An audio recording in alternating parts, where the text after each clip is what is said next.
Miss Catherine Bernardo, gaano nga ba katotoo, no, ang mga isyong ito kung saan sinasabing nabunot daw ito pong si Miss Catherine bilang isa sa mga blind item ni Sian Gasa na di umano'y buntis. No, at hindi lang yun, siya po ay tinasabing nagpa-abort daw sa abroad. Oh my G, ano nga bang nakapalob sa balitang ito? Yan ang pag-uusapan natin maya-maya lang. But before that, if you haven't subscribed yet to my YouTube channel, please don't forget to like, share, and subscribe. At i-hit mo na rin ang notification bell for more showbiz updates. Bago tayo of course magpatuloy sa ating updates for today's video, nais ko pong pasalamatan kayo for always watching and trusting this channel. Thank you so much sa inyong laging panonood at pagsubaybay sa mga updates natin. Maraming salamat po. Ayan, so let's talk about this one. Kasi di ba po, ngayong mga month na to is nagse-celebrate ang mga fans ni Miss Kiray Celis at lalo-lalo na po ni Miss Alex Gonzaga, kung saan for the longest time na kanilang hinintay, talagang ano po sila, nagbuntis. Lalo na po si Alex, diba? Talagang sobrang nagte-trending po siya ngayon.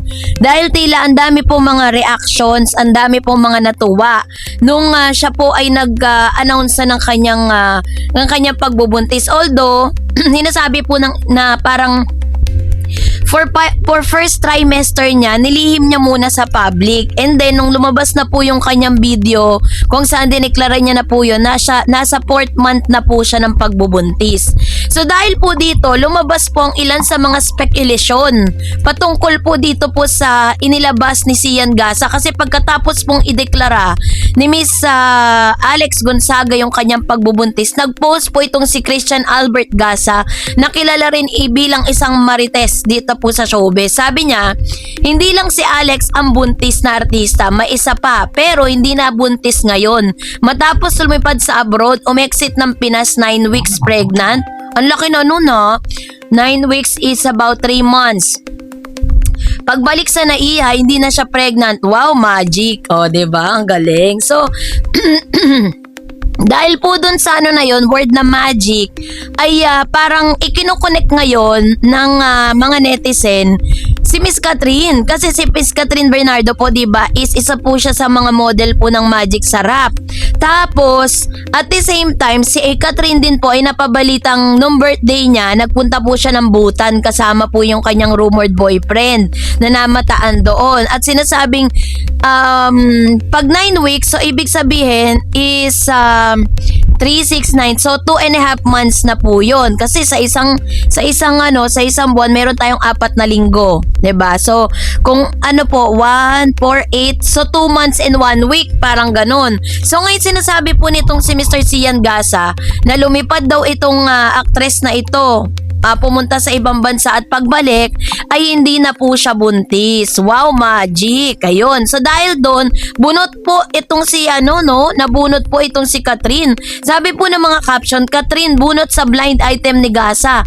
Usap-usapan ngayon sa social media ang blind item na ibinahagi ni Christian Albert Gasa tungkol umano sa isang artistang nabuntis pero pagbalik mula abroad ay hindi na umano buntis. Isa sa mga nadawit sa hula ng netizen ay si Catherine Bernardo matapos mapansin ng ilan na isa itong endorser ng Magic Sarap na inuugnay ng mga netizen sa linyang Wow Magic. Pero agad din namang dinepensahan ng maraming fans at supporters si Catherine.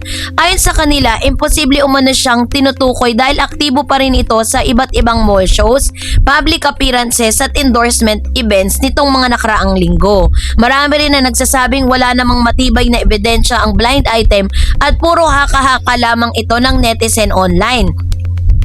So bakit nga ba dumating sa punto na may mga netizen na nagsasabi at parang si Miss Catherine ang kanilang tinutukoy? Porket ba si Catherine ay isang modelo ng Magic Sarap? Porket ba si Catherine ay pumunta ng ibang bansa para po mag-celebrate ng kanyang birthday? Porket ba si Catherine ay naramataan na kasama niya yung kanyang rumored boyfriend doon, no? Ito lang po yung point of view ko with regards to that, no? So parang sa tagal ko na rin nag-a-update at sinusubaybayan ko si Catherine, parang lagi na lang po siyang buntis taon-taon, 'di ba? Parang lagi na lang po siyang napapabalitang pregnant, 'di ba? Ito po isipin natin na meron siyang naging karelasyon ng 11 years. 11 years is not hindi po yun shorter term. Hindi po siya maikling panahon. For 11 years, napangalagaan niya yung virginity niya. Napangalagaan niya yung pagkatao niya. Napangalagaan niya na hindi siya magbuntis, hindi siya nagpabuntis. Samantalang ang dami nilang pagkakataon ni Daniel kapag nagta-travel sila ng sabay, 'di ba? So napaka-imposibleng hindi siya mabuntis doon. Pero dahil si Catherine, this is not just parang hindi siya ganun klase ng ganon yung klase ng pagkatao at kultura at pagpapalaki sa kanya ni Mama Min. Kaya I don't think na meron talagang magbabay dito sa ganitong klase ng issue, 'di ba? At at the same time, although may mga chances kasi na si Christian Albert Gasa, meron po siya mga blind item at may mga scoop po siya sa showbiz na talagang nagkakatotoo, 'di ba? Ang ending nagkakatotoo siya. Kaya tuloy maraming mga Pilipino ang talagang naniniwala agad-agad dun sa mga sinasabi ni Albert or Christian Albert Gasa. Pero ako po, I don't believe on that kasi kung si Miss Catherine Bernardo po ay nagpa-abort sa ibang bansa, pag uwi niya kasi diretso work siya, 'di ba? Hindi naman natin siya nakitang nagpahinga. Dire-diretso yung mga endorsement, dire-diretso yung mga events niya. Ikaw, kapag po ikaw ay tanggal niyan, 'di ba? Alam mo na. Wag na natin banggitin, baka mapagalitan tayo ni YouTube. So kapag pinagawaan mo 'yun, is kailangan ng katawan mo ng pahinga kasi syempre baka mabinat ka, 'di ba? Magkaroon ka ng hindi pang karaniwang sakit kasi syempre risky rin po 'yun para sa isang babae. Pero sa mga aura ni Miss Catherine, parang hindi ko siya nakitang may changes tsaka kapag ang isang babae nagbuntis yan, may changes, may pagbabago sa katawan, sa build ng katawan mo, tataba ka or magkakalaman ka or whatever, 'di ba? Pero si Catherine pag uwi, sexy pa rin. Nakita niyo naman ngayon, 'di ba may mga photos po siya na ipinost sa kanyang IG, napaka-sexy. Wala pong parang ebidensya na siya po'y nagdalang tao. Grabe naman yung mga bashers na ito, no? Kaya naman sabi po ng mga tao sa Reddit, sabi dyan, turning someone private medical decision into content is genuinely pathetic, 'di ba? Sabi nung isa, if Catherine Bernardo nga yan, hindi naman nakakagulat. Halos everyday ba naman nag-date? Syempre may dessert yung Sigbin Q, yikes, trapo. Sabing ganon. Meron din nagsabi na Catherine Bernardo, kung magic sarap endorsement, tinutukoy niyang scammer na yan. Or got to believe in magic, sabi niya ganon. Why do people still patronizing scammer Gasa? He's not a good person and we do not support him, pero his post spark interest and curiosity talaga to the general public, which is true, diba?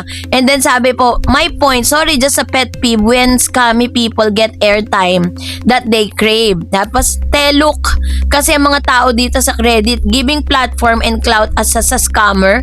Halata namang government planted na nag-iingay lang naman kapag may malaking national issue na need matabunan na naman ng chismis. Ay nako. Star Magic, nasa huli daw ang clue.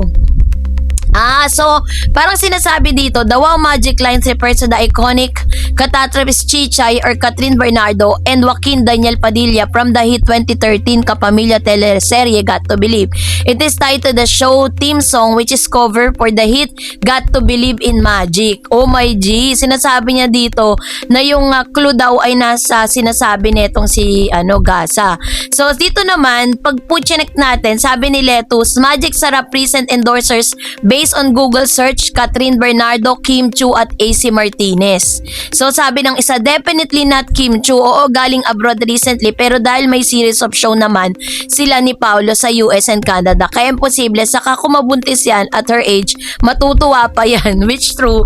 Alam niyo po, kung sakasakali, kung kay Miss Catherine Bernardo naman, kung mabubuntis man siya, 'di ba, on her age, wala naman po nang masama, 'di ba? At the same time, kung si Miss Catherine po kaya niya naman buhayin yung anak niya, kaya niya naman po na parang suportahan yung magiging anak niya, why not, 'di ba? At napaka-imposible pong malihim yan sa publiko. Yan po ang tandaan natin kasi si Catherine, sikat po yan na artista, 'di ba? So, kayo po, anong yung saloobin patungkol dito? Mag-comment kayo sa comment section. And that's it for today. For more videos and updates, please don't forget to like and subscribe. And please don't forget to follow my Facebook page, Dar REDS TV and Darred's channel. God bless everyone!